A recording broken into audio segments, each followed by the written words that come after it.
అయితే నిన్న ఒక నా అన్వేషణది ఒక వీడియో చూశాననమాట. తిట్టిందంతా తిట్టేసి శివాజీ అన్నకి, తిట్టిందంతా తిట్టేసాడు. దాంతో జనాలు వ్యతిరేకంగా ఎళ్తే హ్మ్. ఒక వీడియో చూసాడనమాట. శివాజీ గారు నా అభిమానట. మన శివాజీ గారు నా అభిమానన ఒక వీడియో తీసాడనమాట. వీడియో తీసి, "నాకు తెలీదు సార్. నేను క్షమాపణ చెప్తున్నాను. మీరెలాగో మీ మాటలు ఎనకతల తీసుకున్నారో, ఆ మాటలు" అన్వేషణ కూడా అనలేదనమాట. నా అన్వేషణ కూడా అనలే ఆ మాటలు. ఏదైతే శివాజీ అన్న అన్నాడో నా అన్వేషణ కూడా అనలే. ఎందుకొచ్చాడో మరి ఎవరికీ తెలీదు. హ్మ్. ఏదైతే మాటలన్నారో నేను అది వెనక్కి తీసుకుంటాను. నేను కూడా ఏదైతే మాటలన్నానో నేను కూడా నా మాటలు వెనక్కి తీసుకున్నావు సరే. ఆ వీడియో డిలీట్ అవ్వలేదు ఎందుకు? ఆ వీడియో కూడా డిలీట్ అవ్వాలి కదా! అని అనేసిన తర్వాత శివాజీ గారు నా అభిమానట.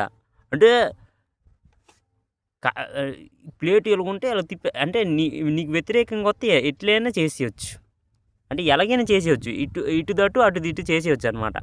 అంటే జనాలు ఎటువైపు వెళ్తే అటువైపు నా అన్వేషణ వెళ్ళిపోతాడనమాట ఇలాగా. ఇప్పుడు శివాజీ అన్న వెనకాతల వెళ్ళాడు. అయితే శివాజీ అన్నకి సారీ చెప్పాడనమాట. సారీ శివాజీ గారు అని. ఆ మాటలు అలాంటివి అనమాట. అవి క్షమించే మాటలు కాదు. నా అన్వేషణ అనేది. ఒక సారీతో అవ్వదనమాట. ఇండియా రావాల్సిందే.